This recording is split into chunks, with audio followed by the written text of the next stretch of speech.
Kita mulai. Bismillahirrahmanirrahim. Assalamualaikum warahmatullahi wabarakatuh. Waalaikumsalam Waalaikumsalam warahmatullahi wabarakatuh. Apa kabar rekan-rekan mahasiswa semua? Alhamdulillah. Baik, pada kesempatan ini kita bertemu dengan kuliah manajemen ya. Topik yang kita akan bahas pada kesempatan itu terkait dengan kepemimpinan di dalam manajemen. Saya kira ini sebuah kata yang memang sudah tidak asing lagi kalau misalkan kita dengar ya. Ya mudah-mudahan nanti dengan ketidakasingan kata tersebut ya mahasiswa semua paling tidak sudah bisa menjelaskan apa itu kepemimpinan ya, apa itu manajemen. Seperti itu. Kira-kira dari kata kepemimpinan apa yang bisa diutarakan dari rekan-rekan semuanya? Menurut pemahaman awal saja, seperti apa? Ada yang bisa menyampaikan?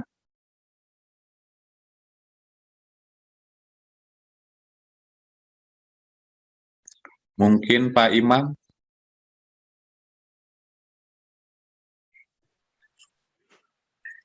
Wah, kepemimpinan ya Pak ya. Oh ini sangat menarik juga Pak mungkin ya mengenai kepemimpinan.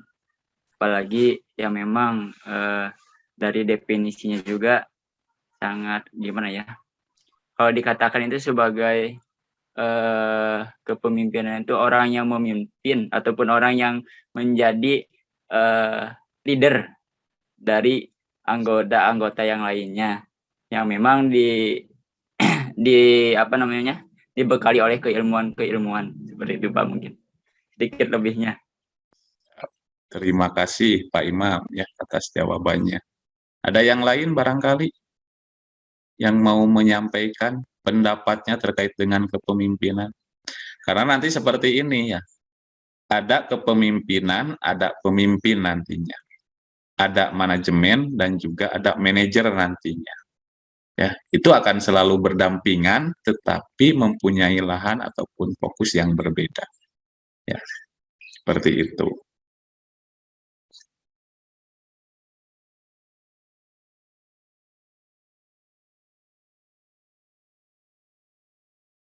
Oke, ini yang akan kita bahas pada kesempatan ini. Yang pertama, kita akan coba bahas terkait dengan batasan kepemimpinan di dalam manajemen. Yang kedua, perbandingan kepemimpinan dan manajemen. Yang ketiga itu gaya kepemimpinan dan juga kompetensi apa yang harus dipunyai oleh seorang pemimpin ketika mengaplikasikannya di dalam fungsi manajemen. Ini yang penting ya, seperti itu. Secara pengertian kepemimpinan itu saya kutip dari Hemhill ya. Kepemimpinan merupakan perilaku dari seorang individu yang memimpin aktivitas-aktivitas suatu kelompok ke suatu tujuan yang ingin dicapai bersama. Artinya kepemimpinan itu adalah kemampuan. Ketika berbicara terkait dengan perilaku adalah kemampuan seseorang. Kemampuan dalam hal apa? Memimpin, mengatur, kan? Mengatur siapa? Kelompok orang. Di mana? Di organisasi. Ya. Dan pemimpin merupakan seorang yang memiliki kemampuan untuk mempengaruhi perilaku orang lain atau kelompok tanpa mengindahkan bentuk alasannya. Jadi seorang pemimpin itu ya yang mampu mempengaruhi, itu yang terpenting di dalam kepemimpinan, ya. Apakah kepemimpinan ini merupakan sebuah fokus yang akan menjadi bentuk dalam merubah sesuatu di dalam organisasi? Mungkin akan banyak orang yang menafsirkan ya atau tidak, ya seperti itu. Oke, ini ada beberapa pandangan yang sifatnya mungkin bisa dikatakan keliru ya antara manajemen dengan kepemimpinan. Yang pertama, manajemen dan kepemimpinan seringkali dipertukarkan dan disamakan satu dengan yang lainnya, walaupun keduanya berbeda. Seorang pemimpin kadang menjadi seorang manajer, tetapi manajer kadang tidak bisa menjadi seorang pemimpin. Kaitkan dengan pengertian yang tadi, pemimpin itu siapa yang mampu mempengaruhi. Ya, sekalipun dia tidak menjadi manajer, tapi ketika mempunyai kemampuan untuk mempengaruhi, itu tetap menjadi seorang pemimpin. Tapi manajer belum tentu bisa menjadi pemimpin. Kenapa? Karena belum tentu mempunyai kemampuan untuk mempengaruhi. Begitu. Ya. Yang kedua, kepemimpinan dapat ditempatkan sebagai salah satu fungsi manajemen.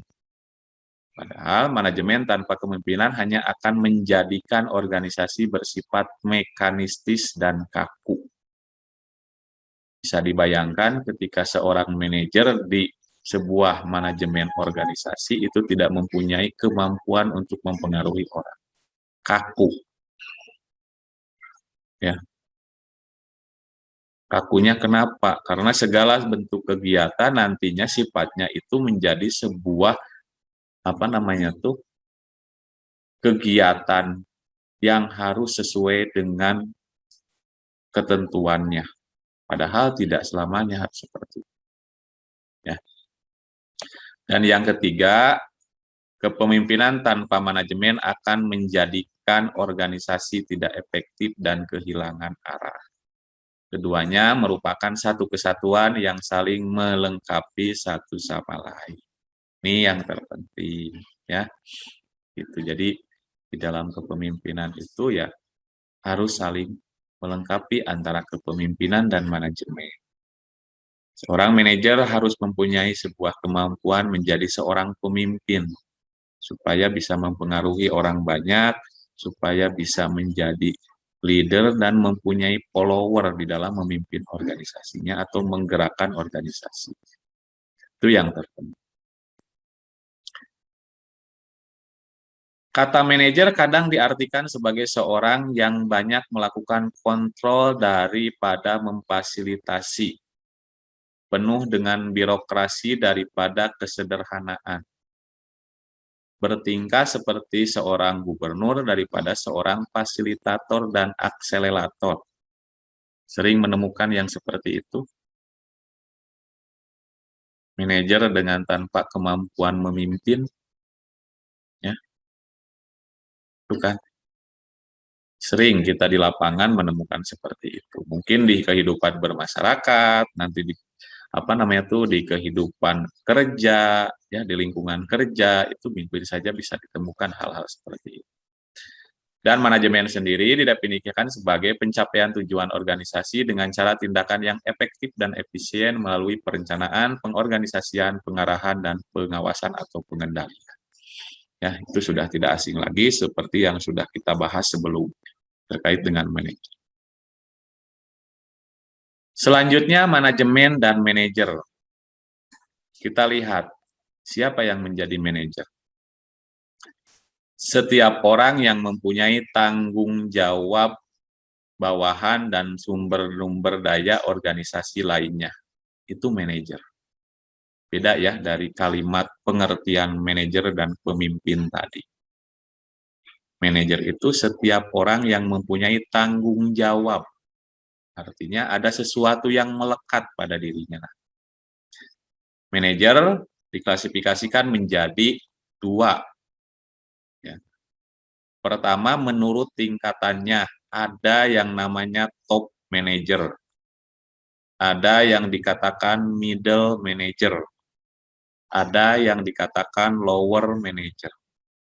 Siapa yang akan menjadi top kalau berbicara sebuah rumah sakit, direkturnya itu sebagai top.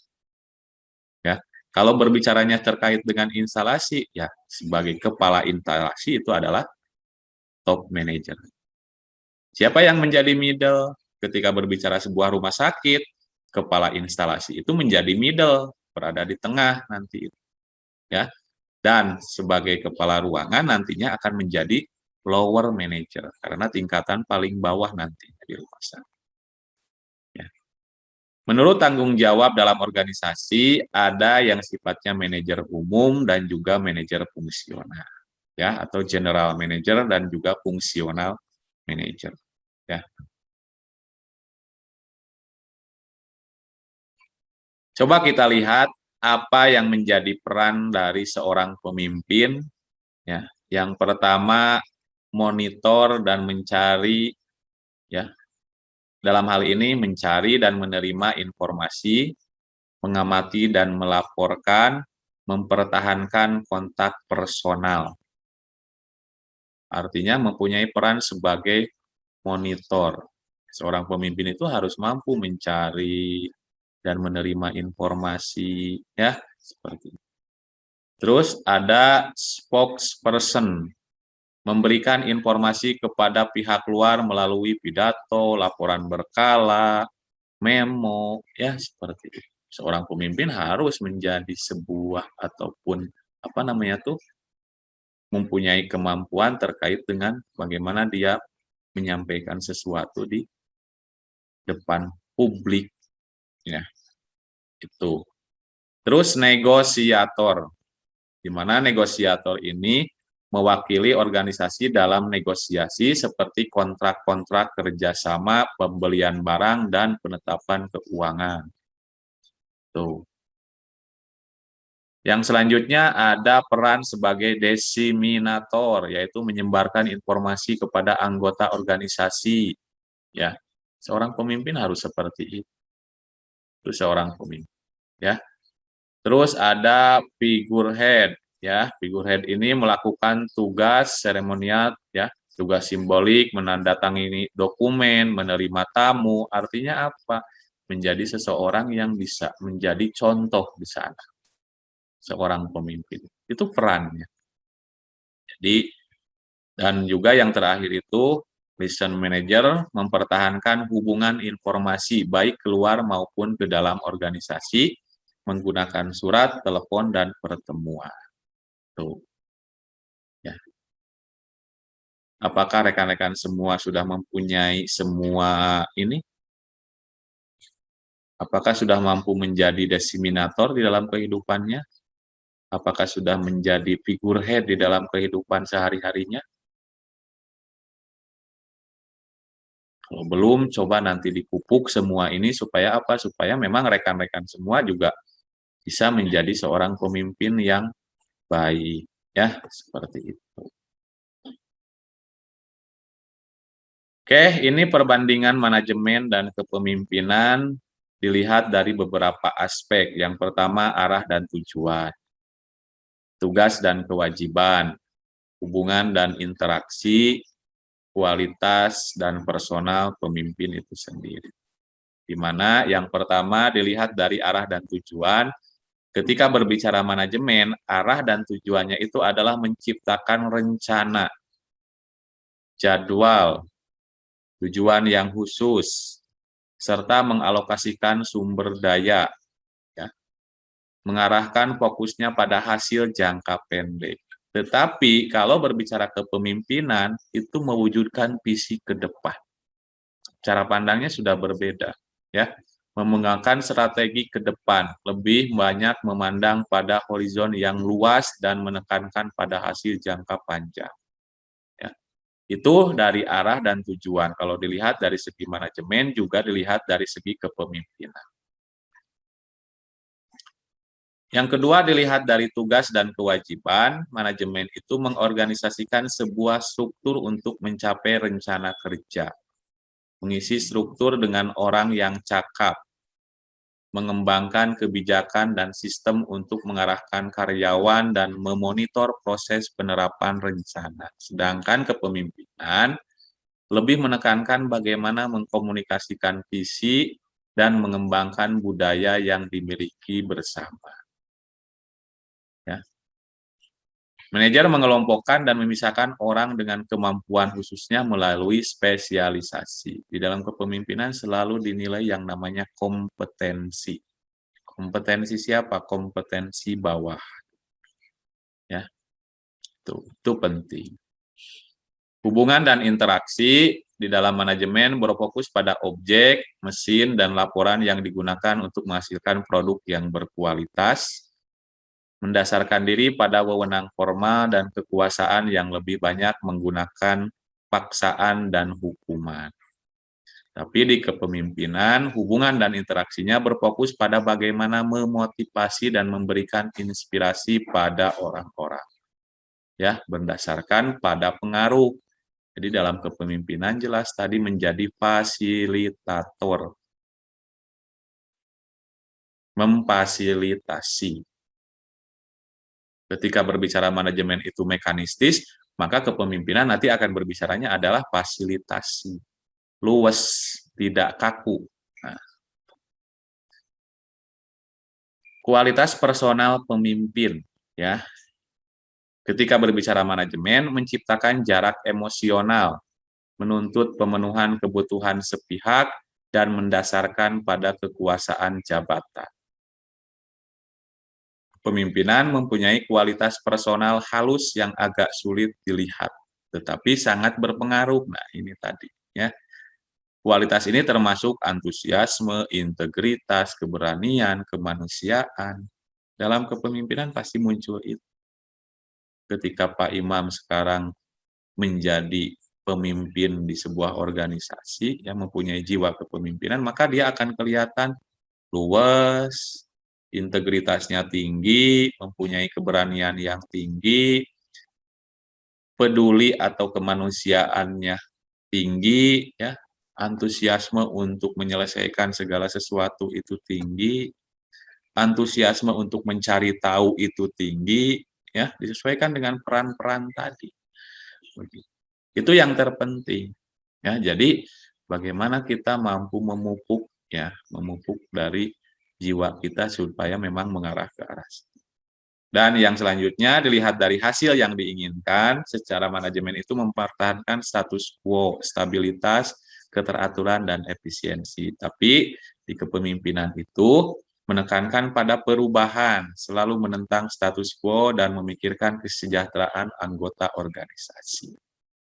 Nah, itu penting.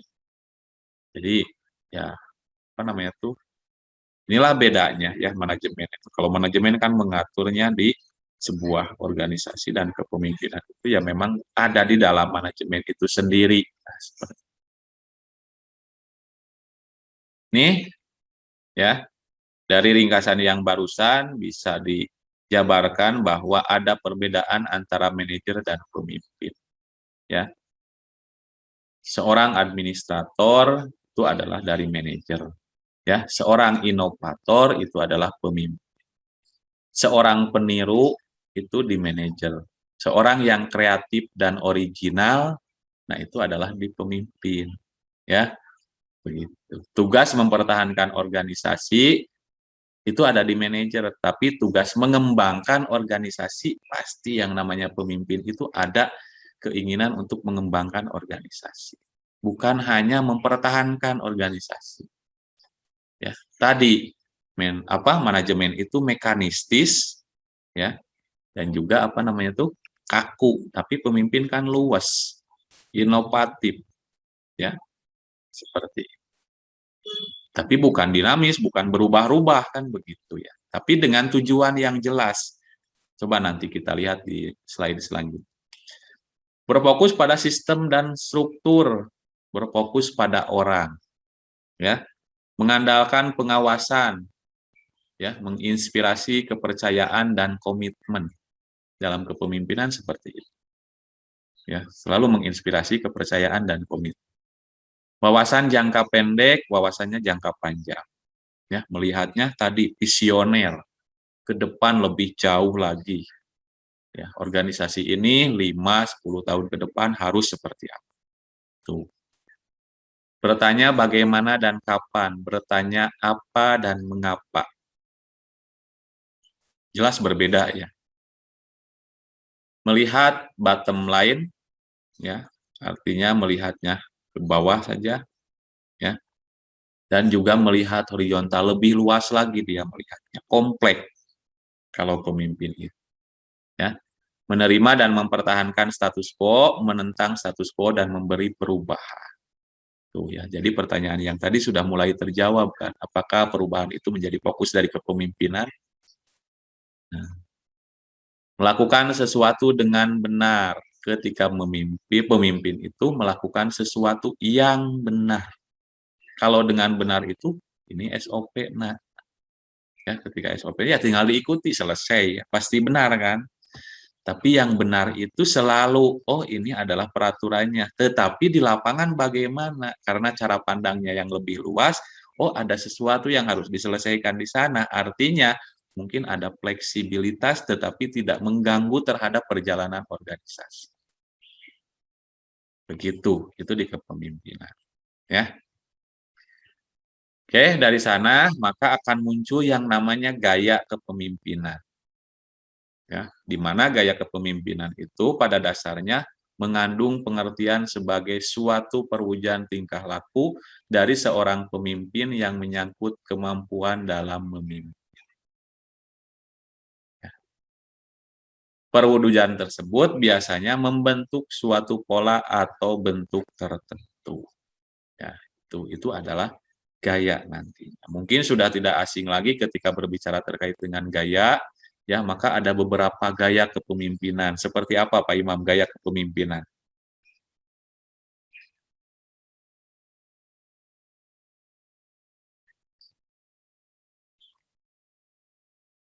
Atau Silpa gaya Ya kepemimpinan Pak, apa saja? kayak demokratis, Ya, demokratis terus terus laser, sister laser, terus nah itu, terus Situasional.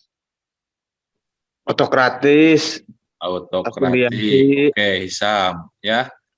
Rima Pak.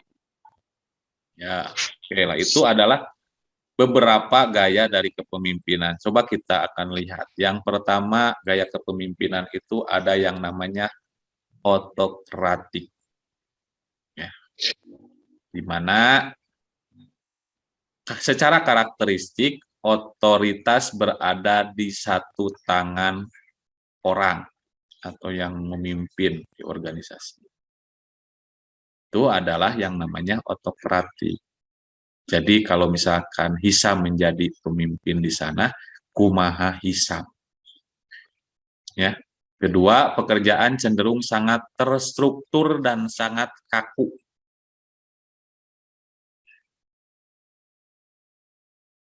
Prima nanti ditempatkan di sini, dan ini kerangka ataupun peraturan yang harus kamu kerjakan. Udah seperti itu.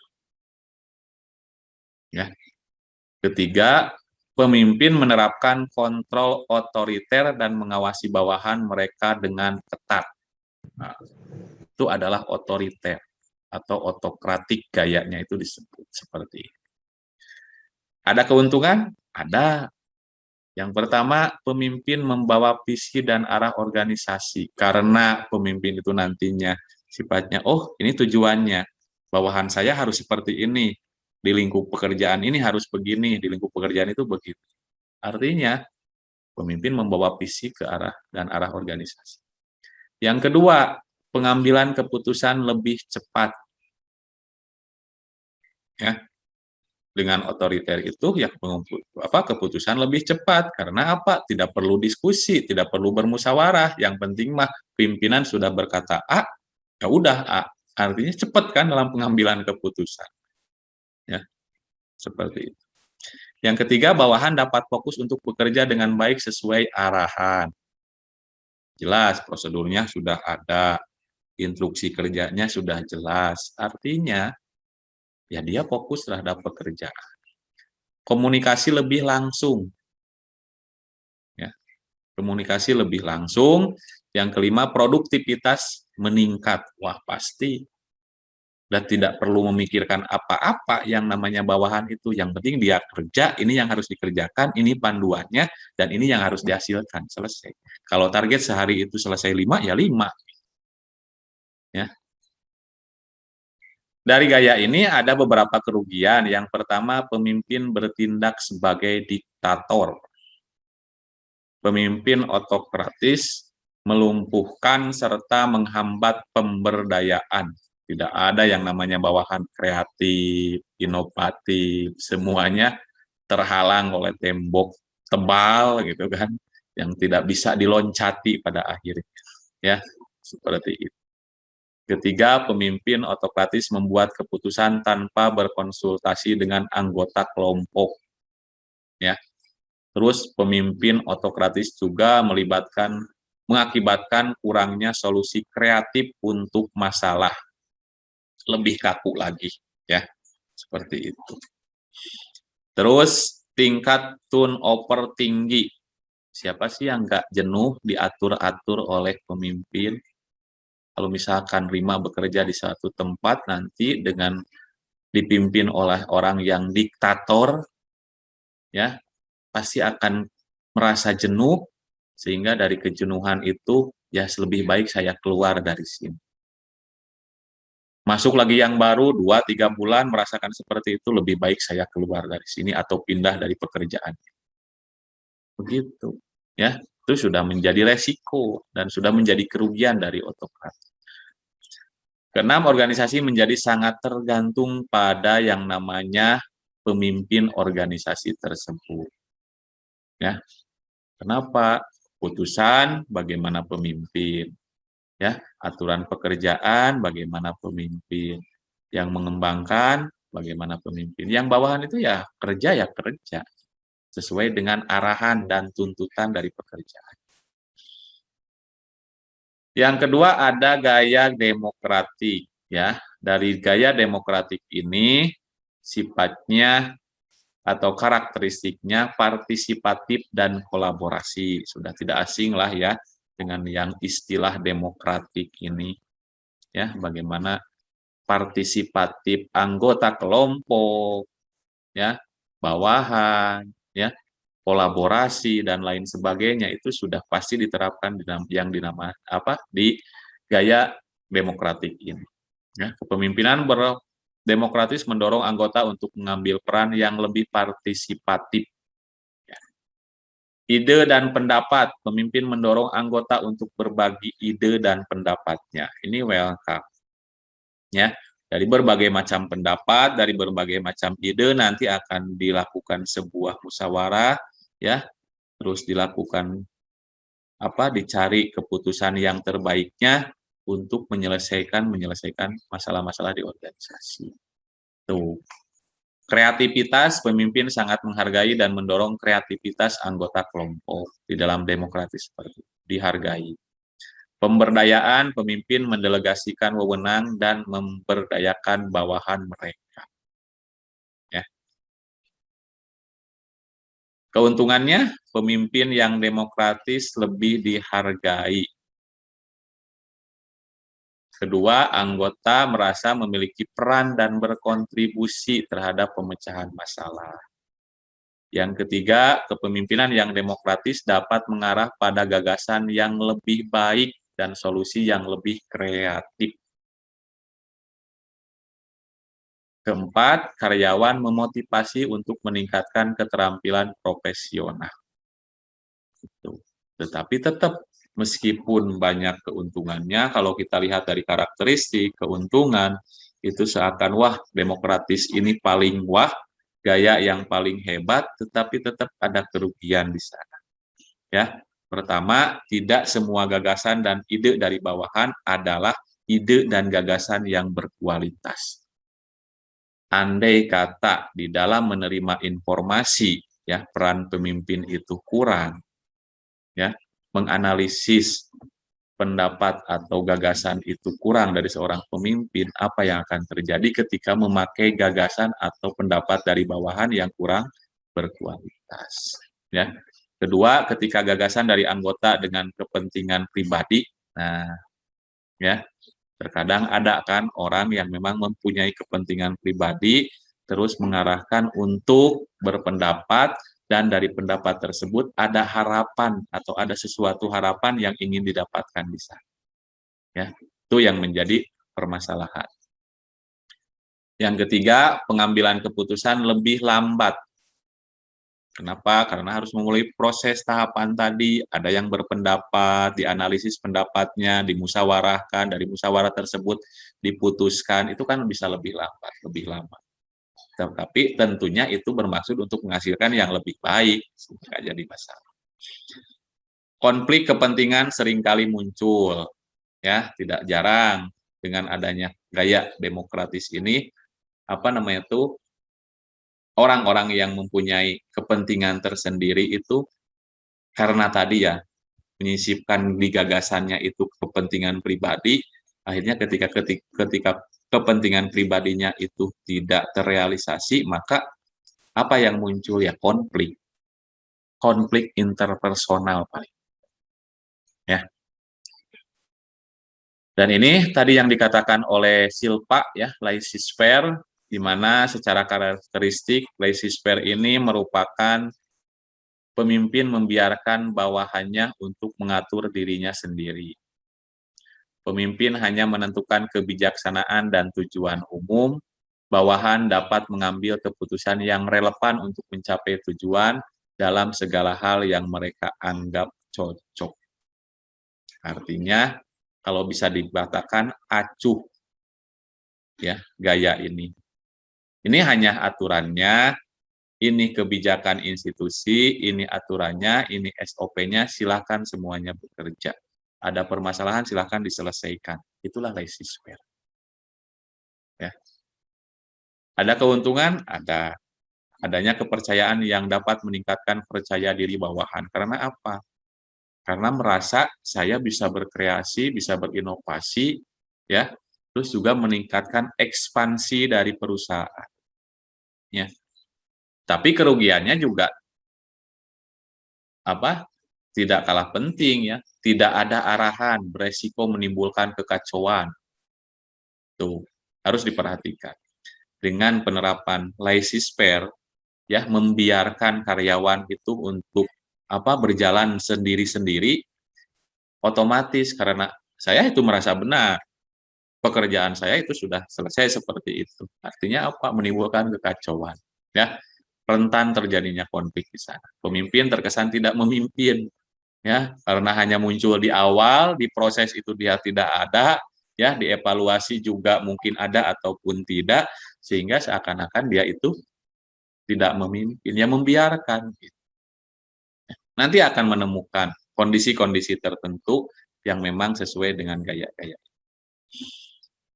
Yang selanjutnya ada transaksional, di mana transaksional ini secara karakteristik penghargaan dan hukuman adalah motivasi bagi bawahan dalam melaksanakan tugas dan patuh. Ya, ini transaksional. Standar dan tolak ukur untuk kinerja yang baik dinyatakan secara jelas. Ini reward-nya. Itu transaksional. Kamu harus menghasilkan ini, bekerja dengan cara seperti ini, dan ini reward untukmu. Itu di awal. Siapa yang akan tidak termotivasi dengan hal tersebut? Pasti banyak orang termotivasi. Ya. Misi organisasi, sistem, aturan, instruksi, dan struktur rantai komando menjadi pusat untuk mengorganisasikan perusahaan. Ya.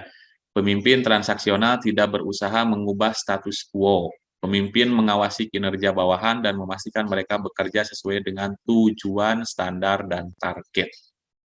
Ya, pemimpin cenderung berpikir di dalam kotak untuk memecahkan masalah. Keuntungannya arah lebih jelas, ya. Pemimpin menghubungkan misi dan tujuan organisasi dengan aturan dan prosedur standar serta target masing-masing bawahan. Tadi ya, saya sudah singgung. Ini aturannya, ini kebijakannya, ini cara kerjanya, ini reward-nya, transaksi di depan. Ya, itu yang dinamakan dengan transaksional. Ya, ada kontrak di depan, kamu harus menghasilkan ini dengan cara apa, dan ini reward untukmu di dalam menyelesaikan pekerjaan. Hasil tepat waktu, gaya kepemimpinan ini memungkinkan untuk mencapai tujuan jangka pendek secara cepat. Ya, jelas. Hasil konsisten, pemimpin mempertahankan prosedur dan protokol yang sudah ada. Ya. Kerugiannya dari transaksional ini lingkungan kerja yang kaku lagi. Ya, tadi semi otoriter pada akhir, kaku. Ya, karena kebijakan, aturan, prosedur, instruksi kerja itu sudah jelas. Siapa sih yang bisa berkreativitas di sana? Siapa yang bisa mencurahkan ide dan gagasannya di sana? Pasif, pemimpin melakukan intervensi hanya ketika bawahan berkinerja, tidak sesuai ekspektasi atau memenuhi standar. Ya, seperti itu. Jadi ketika pemimpin nanti melihat atau menilai bahwa ada pekerja yang memang tidak sesuai dengan ekspektasi di awal, maka dia akan turun tangan. Ya. Inovasi dan kreativitas rendah, jelas. Ya, ikatan emosional rendah, bawahan patuh jika ada uang, atau setidaknya menghindari hukuman. Ya, karena tadi transaksi di awal, ini reward-nya, ini sanksinya, ya, maka ya bawahan itu patuh karena ada imbalannya atau karena takut dihukum, sudah. Ya. Gitu. Itu di dalam transaksional. Dan yang selanjutnya ada gaya transformasional. Ya. Transformasional ini mendorong motivasi dan perkembangan positif pengikut. Menumbuhkan lingkungan kerja yang etis dengan nilai, prioritas, dan standar yang jelas. Mencontohkan standar moral dalam organisasi dan mendorong orang lain untuk melakukan hal yang sama. Mengajak sifatnya itu. Membangun budaya perusahaan untuk bekerja demi kebaikan bersama, alih-alih mementingkan diri sendiri. Ya, menekankan pada keaslian kerjasama dan komunikasi yang terbuka. Memberikan pelatihan dan bimbingan kepada bawahan, memberi anggota peluang untuk membuat keputusan dan mengambil tanggung jawab. Itu transformasional. Dari segi keuntungannya menjadi panutan ideal, menginspirasi, memperhatikan bawahan, mensimulasi. Ya, seperti itu. Jadi ini adalah transformasional. Jadi sudah sangat banyak sekarang teori-teori gaya kepemimpinan yang baru yang memang bisa diadopsi oleh rekan-rekan mahasiswa semua. Ya, bukan hanya yang dijelaskan. Seperti itu. Oke, sampai sana bisa dipahami ya terkait dengan materi yang sudah saya sampaikan. Hisam, bisa dipahami, Imam? Iya Pak, insya Iya, Allah. Pak. Ya. Oke, ada yang mau bertanya atau ada yang perlu didiskusikan? Mungkin dari pengalaman ketika memimpin organisasi di kemahasiswaan, ketika pengalaman memimpin organisasi di tingkat ke Karang Taruna, misalkan. Ada yang mau didiskusikan?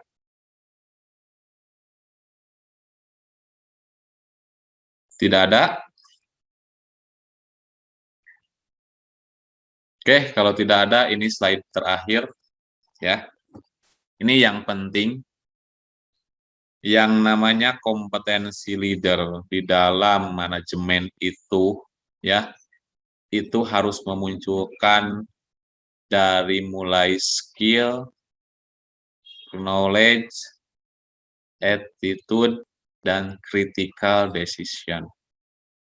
Apa itu attitude? Ya, ini perlu kita cermati. Sikap seseorang. Ya, artinya yang menjadi leader, yang menjadi pimpinan di dalam sebuah organisasi harus menunjukkan sikap yang baik. Ini yang terpenting. Sopan santun, luwes, peduli pada orang, ya, itu harus ditumbuhkan. Kenapa? Apakah cukup dengan skill saja? Tidak. Apakah cukup dengan knowledge saja? Tidak. Ya, sikap itu ternyata mempunyai peranan penting di dalam memimpin sebuah organisasi. Coba kita aplikasikan ke dalam fungsi manajemen, ya. Sejauh mana kompetensi pimpinan di dalam setiap fungsi manajemen. Pada fungsi perencanaan, mampu membuat rencana sesuai tujuan organisasi, itu yang terpenting dan paling utama. Tidak melakukan hal-hal yang sifatnya over atau berlebihan yang dapat menggagalkan pencapaian tujuan. Kadang ada ya pemimpin yang mempunyai yang merasa ingin kelihatan wah sehingga membuat sebuah rencana yang boleh dikatakan di luar area ya, dan itu malah menggagalkan terhadap pencapaian tujuan yang standar saja tetapi fokus ke masa depan. Dalam fungsi pengorganisasian, kemampuan mengorganisasikan segala hal yang berhubungan dengan tujuan, membuat prioritas dan manajemen waktu. Penting mempunyai kompetensi ini di dalam memimpin sebuah organisasi. Ya, mohon diperhatikan. Segala hal yang berhubungan dengan tujuan, memilih dan memilah mana orang harus di bagian apa, mana yang harus diselesaikan yang pertama, ya, kapan itu harus selesai, itu kemampuan seorang leader atau pemimpin. Di ketenagaan sendiri, memahami kompetensi sendiri dan kompetensi bawahan. Ya. Artinya, harus sadar, oh kompetensi saya seperti apa. Sekarang sedang memimpin di organisasi yang bagaimana. Ya. Itu kan penting. Ya. Itu penting. Dan juga harus paham kompetensi bawahan, saya mempunyai bawahan berapa banyak, kompetensinya mereka itu seperti apa. Itu di ketenagaan. Karena apa? Tadi balik lagi, manajemen ini mempunyai tujuan yang harus dicapai. Ya, di tingkat pengarahan nanti, maintenance motivasi. Pemimpin itu harus mampu memaintenance, mempertahankan motivasi, meningkatkan kompetensi. Banyak hal yang bisa dilakukan di sana. Pelatihan, ya, atau pendidikan-pendidikan normal lainnya, itu kan bisa. Kerjasama bawahan atau tim, komunikasi terapeutik, tidak memihak siapapun, ini yang ya. Jadi di dalam pengarahan, di dalam fungsi pengarahan, bahwa yang namanya pemimpin itu tidak boleh memihak kepada unsur apapun dan siapapun. Ya. Dan yang terakhir di fungsi pengendalian bahwa pemimpin itu harus evaluasi setiap proses. Ya. Fokus pada tujuan awal. Kemampuan membandingkan hasil dengan tujuan. Jangan sampai di dalam proses, ya, karena mungkin seperti tadi ada orang yang menyisipkan kepentingan dan lain sebagainya, akhirnya si pemimpin itu atau si leader itu menjadi terganggu. Ya, mungkin karena misalkan ada cinta lokasi di sana, ada unsur kepentingan di sana, benar nggak? Ya, bisa jadi kan seperti itu kan membuat fokus yang terganggu. Ketika di awal itu sudah membuat rencana tujuan seperti apa di organisasi, di tengah jalan ada proses yang mempunyai sifatnya gangguan, pada akhirnya apa? Ketika masuk di pengendalian, mengevaluasi dan juga mau membandingkan hasil dengan tujuan, ternyata karena prosesnya ada gangguan tadi, menghasilkan ataupun ada kegagalan di dalam organisasi tersebut. Ya, Itu jangan dikira yang namanya cinta lokasi seperti itu tidak mengganggu di dalam proses, ya. Itu jangan sampai stop, ya. Siap. Tuh. Jadi kompetensi-kompetensi ini, skill-nya, knowledge-nya, attitude-nya, critical decision-nya itu harus dipupuk, ya. Supaya apa? Di setiap tahapan atau di setiap fungsi manajemen kita sudah mampu menampilkan sesuatu yang memang diharapkan dari organisasi tersebut. Ya, rencana awal dengan evaluasi itu harus sebanding dan berbanding lurus. Ya. Jadi rencana tujuan dengan hasil itu harus berbanding lurus. Jangan sampai nanti tujuannya ke atas, ternyata hasilnya malah ke bawah. Karena tadi ada yang namanya gangguan di tengah jalan. Ya. Ketika tidak menyadari kompetensi sendiri dan juga kompetensi bawahan, itu juga akan menjadi gangguan. Ketika tidak mampu memprioritaskan mana yang harus didahulukan, mana yang harus dinomorduakan, ketika tidak mampu memanage waktu, kapan ini harus selesai, itu juga akan mengganggu terhadap proses di dalam manajemen. Ya. Oke, sampai sana ada yang mau ditanyakan?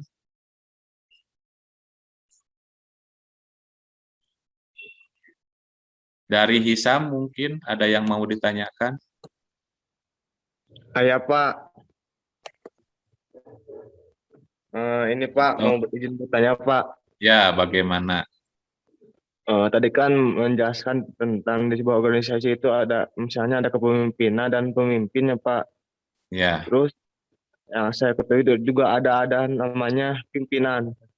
Apa yang dimaksud itu pimpinan? Bedanya sama pemimpin sama kepemimpinan itu bagaimana? Terus di dalam sebuah pemimpin juga ada yang dimakan ketua sama kepala gitu Pak. Terus naon gitu dari Indonesia sama presiden, gubernur, jeung wali kota pada sama pemimpin gitu. Kenapa beda-beda namanya? Seperti itu, Pak. baik. Ya.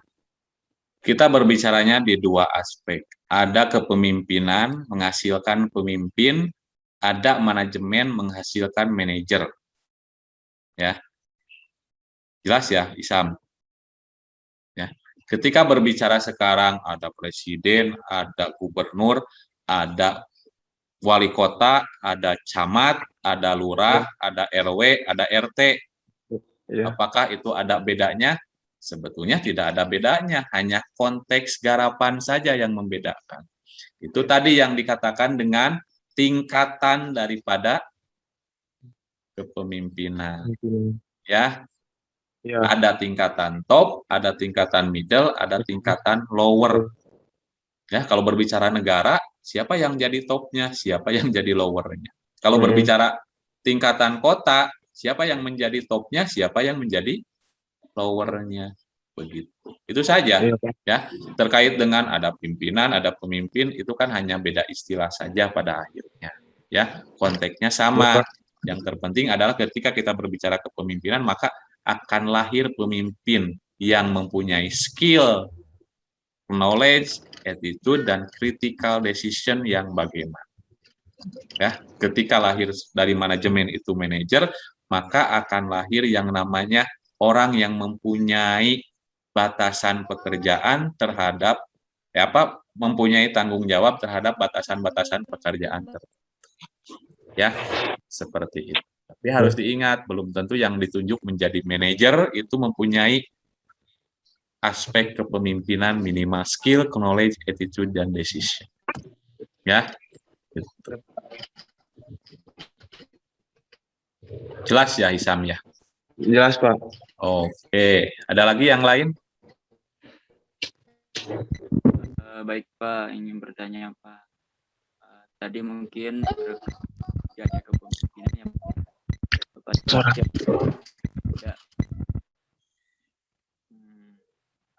manakala memang ketika orang itu dari kepemimpinan demokratik ya kayak tadi ya Pak. Ya. Terus bisakah bisa mengubah dari gaya kepemimpinan itu dengan gaya kepemimpinan yang lain atau gimana Pak? Itu mungkin Pak. Apakah kita harus, kalau dibilang prioritas terhadap satu gaya kepemimpinan, apakah kita tidak boleh menggunakan salah satu gaya kepemimpinan? Tidak seperti itu. Artinya, gaya tersebut sah-sah saja untuk diterapkan di dalam sebuah manajemen.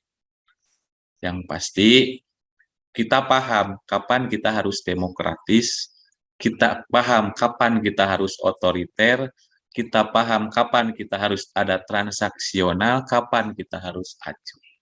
Ya, dilihat dari mana karakteristik, keuntungan, dan kerugian daripada gaya-gaya tersebut. Ya, seperti itu. Tidak selamanya kita harus demokratis, tidak selamanya pula kita harus otoriter. Ya, seperti itu. Karena di dalam organisasi yang menjadi pemimpin dengan skill, knowledge, dan attitude yang baik, dia akan paham, oh saya harus demokratis dalam kondisi ini. Oh saya harus mengambil keputusan tersendiri dalam hal ini. Artinya dia kan menerapkan otoriter kalau seperti itu. Ya, meskipun yang mungkin ditonjolkan di sana, yang menjadi prioritas adalah demokratisnya. Ya, seperti itu. Jelas ya Pak Imam? Sangat jelas Pak. Sangat Ya, jelas. oke, baik. Terima kasih. Ya, oke, ada lagi?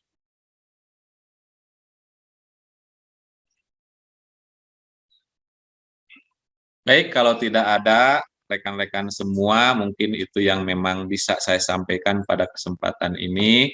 Ya, terima kasih atas atensi dalam perkuliahan hari ini dari rekan-rekan semua. Ya, nanti yang namanya belajar itu tidak hanya sekedar mendengar dari apa yang disampaikan orang lain, tapi harus ada kemauan untuk mencari sendiri. Ya, kemauan untuk mencari sendiri dalam artian kemampuan untuk mencari tersebut itu direalisasikan dengan kemampuan belajar mandiri. Ya. Oke, ya. Sekian dari saya.